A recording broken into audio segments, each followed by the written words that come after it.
الحمدللہ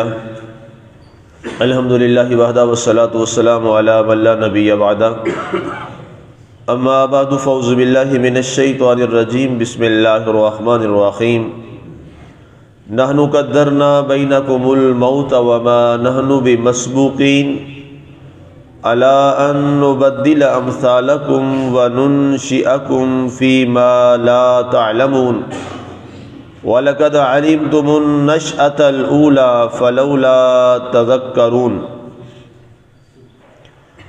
اور ہم نے تمہارے درمیان موت کو مقرر کر دیا ہے اور ہمیں اس سے کون پیچھے ہٹانے والا ہے کہ تم جیسوں کی ہم تبدیلی کر دیں اور تمہیں ایسی خلقت بخش دیں جس کی تمہیں خبر نہ ہو، اور تم تخلیق کے اس پہلے مرحلے کو تو بخوبی جان چکے ہو، تو پھر تمہاری سوچ صحیح انداز میں کام کیوں نہیں کرتی۔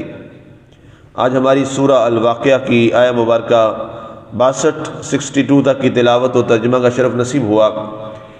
سامعین، کل جو ہم بات کر رہے تھے انسانی تخلیق کو اللہ تعالیٰ نے بیان کیا، اور وہ کافر شخص، وہ بت پرست اور وہ جو اللہ کی ذات کا اور اس کی توحید کا انکاری ہے، اس کے بارے میں جو عقلی دلائل تھے وہ آپ نے سماعت کی اور قرآن نے ان کو بیان کیا۔ آج کے درس مبارک میں اللہ تعالیٰ نے اس سے اگلے ایک اور مرحلے کا ذکر کیا کہ شاید تمہیں یہ مرحلہ سمجھ آ جائے، تو ارشاد ہوا نحن قدرنا بینکم الموت وما نحن بمسبوقین، فرمایا کہ ہم نے تمہارے درمیان موت کو مقرر کر دیا ہے۔ تمہارا موت کا ایک دن جو ہے وہ ہم نے معین کر دیا ہے۔ اس کا تعلق چاہے وہ مسلمان سے ہے، کافر سے ہے، منافق سے ہے، مشرک سے ہے، جس کے ساتھ بھی ہے، اللہ تعالیٰ نے جس کو پیدا کیا ہے سب کے لیے ایک دن جو ہے رب ذوالجلال نے وہ مقرر فرمایا ہے۔ اور قرآن فرماتا ہے اذا جاء اجلهم لا يستاخرون ساعة ولا يستقدمون، فرمایا جب تمہاری موت کی گھڑی آ جائے گی، نہ وہ ایک لمحہ پہلے آئے گی نہ بعد میں آئے گی، بلکہ اس کا ہم نے وقت مقرر کر رکھا ہے۔ آگے فرمایا وما نحن بمسبوقین، اور ہمیں اس سے کون پیچھے ہٹانے والا ہے۔ فرمایا جیسے اللہ تعالیٰ نے موت کا ایک وقت مقرر کر دیا، کائنات کی کوئی طاقت اسے پیچھے نہیں کر سکتی اور کائنات کی کوئی طاقت اسے آگے نہیں کر سکتی جب تک اللہ کی ذات نہ چاہے۔ ہاں، مولا کی ذات چاہے، رب ذوالجلال کی ذات چاہے تو کسی کو برسوں کیا کئی ہزار سال زندگی دے دے، یہ رب کی مرضی ہے۔ چاہے تو جناب کسی کو بچپن میں موت دے دے، یہ اس رب کی مرضی ہے۔ چاہے تو کسی کو جوانی میں موت دے دے، نوجوان کڑیل نوجوان اسے اللہ موت کی نیند سلا دے، یہ میرے رب کی مرضی ہے۔ اور چاہے تو کسی کو جناب بڑھیپے کی زندگی میں موت دے، یہ اللہ کی مرضی ہے۔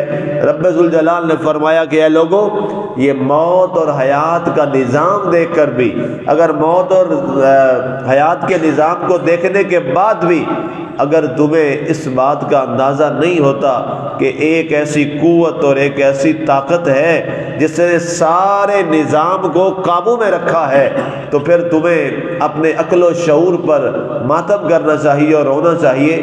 یہ حیات اور موت کا نظام بتاتا ہے کہ سب کا کنٹرول ایک کسی ذات کے ہاتھوں میں ہے، اور وہی ذات اللہ کہلاتی۔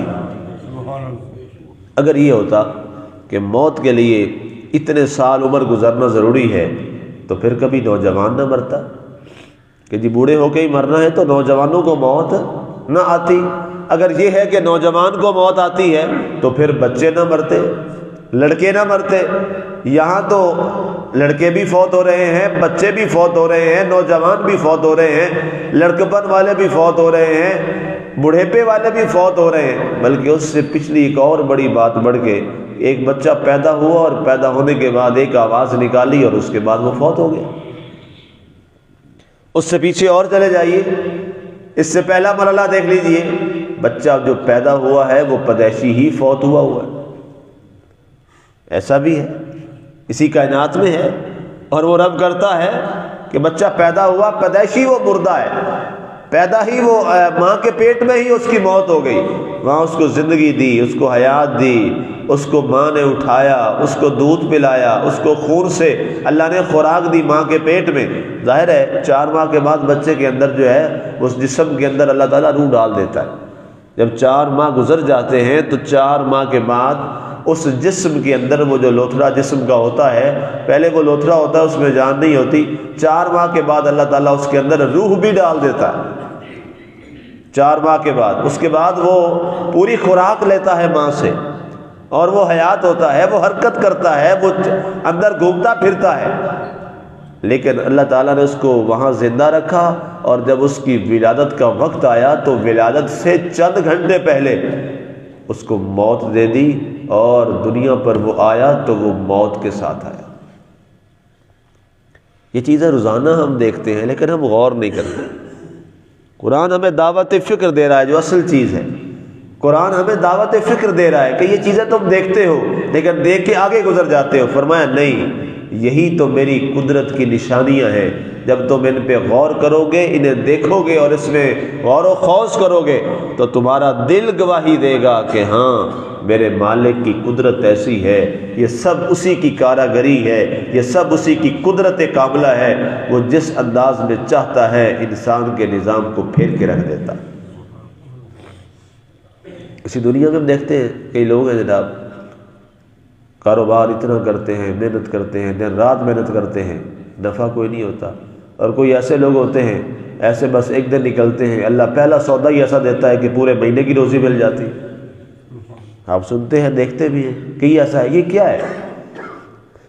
یہ کون ایسا کر دیتا ہے؟ مارکیٹ بھی وہی، چیز بھی وہی، لوگ بھی وہی، تاجر بھی وہی، جو منڈی تھی وہ بھی وہی، لیکن ایک تھا وہ بیچارہ اتنا محنت کرتا رہا تو بہت تھوڑا ملا کہ چولہا جلا صرف، اور ایک وہ تھا کہ اس کو پورے مہینے کی روزی اللہ نے ایک سودے میں سے ہی دے دی۔ تو یہ کون کرتا ہے؟ یہ میرے مالک کی ذات ہے، وہ کرتی ہے۔ یہ نظام کائنات ہے، یہ نظام قدرت ہے، اور کس کے ہاتھ میں ہے؟ اللہ کے ہاتھ میں۔ آگے فرمایا، اور یہ خطاب ابھی بھی کافروں کو ہے، خاص ان پہ ہے، عام طور پہ ہم سب مسلمانوں کو ہے، کہ غور کریں سارے لوگ۔ آگے فرمایا، الا ان نبدل امثالکم وننشئکم فی ما لا تعلمون، فرمایا کہ تم جیسوں کو ہم تبدیل کر دیں۔ اللہ فرماتا ہے کہ یہ اگر میں چاہوں تو میں تمہیں بھی تبدیل کر دوں، تمہیں دنیا میں بھیجا، پھر تمہیں یہاں سے رخصت کر دوں، تمہاری شکلیں مٹا دوں، تمہارے احوال ہی مٹا دوں، اور پھر تمہاری جگہ کسی اور کو لے آؤں۔ اور اس کے بعد فرمایا وَنُنشِئَكُمْ فِي مَا لَا تَعْلَمُونَ، اور تم ایسی خلقت بخش دے تمہیں کہ جس کی تمہیں خبر بھی نہ ہو۔ فرمایا ہم مرنے کے بعد بھی لوگوں کو زندہ کرتے ہیں۔ ایک تو حیات کی زندگی ہے نا جی، کہ پیدائش کے بعد ایک حیات مل گئی، زندگی مل گئی۔ فرمایا ایک وہ زندگی ہے جو موت کے بعد بھی زندگی ہے۔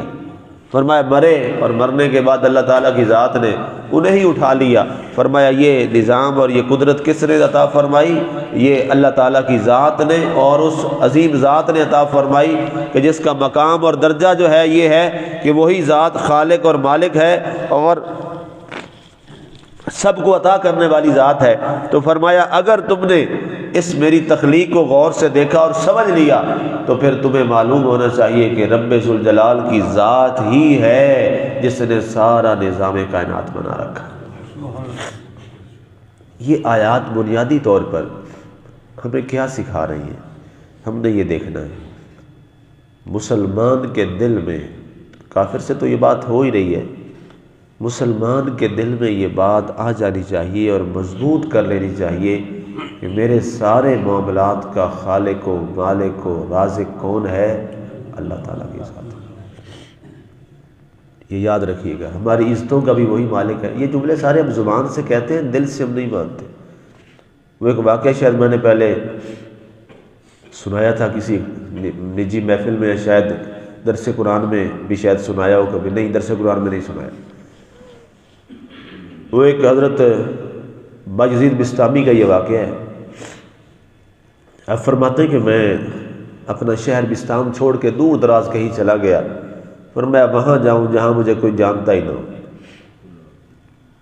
تو کہتے میں چلا گیا ایک مسجد میں، وہاں میں نے اعتکاف شروع کر دیا، مسجد میں رہوں گا، مسجد میں اللہ کی عبادت کروں گا، اللہ کا ذکر کروں گا۔ تو کہتے ہیں مسجد میں اعتکاف بیٹھ گیا، لوگ آئے ملے، بابا جی آپ اعتکاف میں بیٹھ گئے، کوئی کھانے پینے کا بندوبست کیا ہے؟ تو کہتے ہیں میں نے جواب دیا اللہ میرا بندوبست کرے گا۔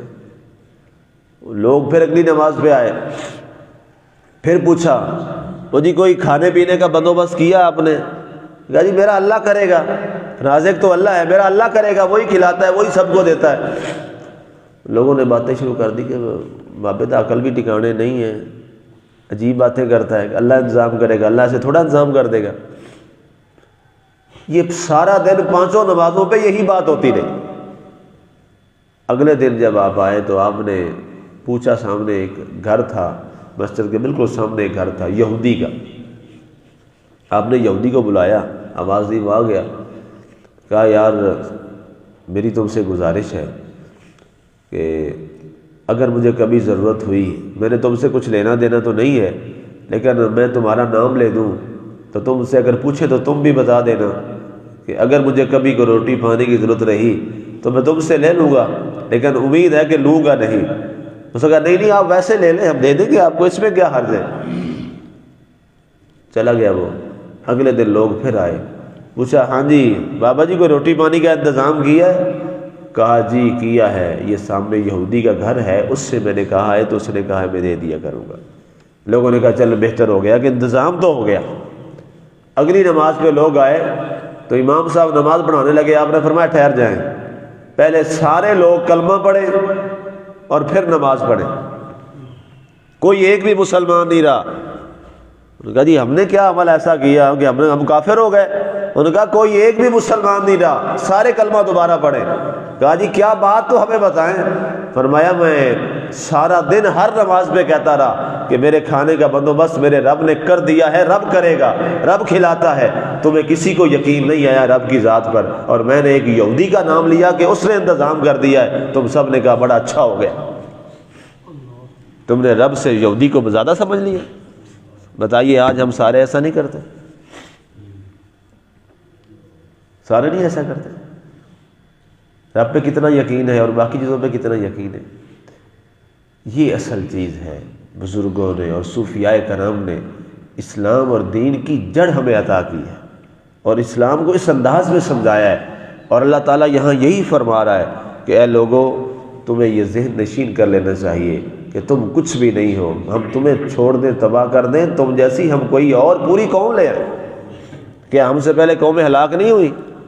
کتنی قومیں اللہ فرماتا ہے کما اہلکنا من قبلہم القرون، ہم نے کتنے زمانے ہلاک کر دیے، تباہ کر دیے، کسی کا وجود تک نہ رہا۔ کیا دنیا ختم ہو گئی؟ نہیں، آج بھی موجود ہے۔ اگر ہم سب کو بھی ختم کر دے گا پھر ہم سے اچھے لوگ لے آئے گا۔ یہ مالک کا فیصلہ ہے۔ آگے آخری الفاظ جو قرآن نے فرمائے وَلَقَدْ عَلِمْتُمُ النَّشْأَةَ الْأُولَىٰ، یہ لمبی بات ہے، اس پر انشاءاللہ کل بات کریں گے۔ اللہ تعالی ہمیں عمل کی توفیق عطا فرمائے اور اس کی ذات کی وحدانیت میں ہمیں ڈوب کر اس کا وہ خوبصورت میں وحدت ہمیں حاصل کرنے کی توفیق عطا فرمائے۔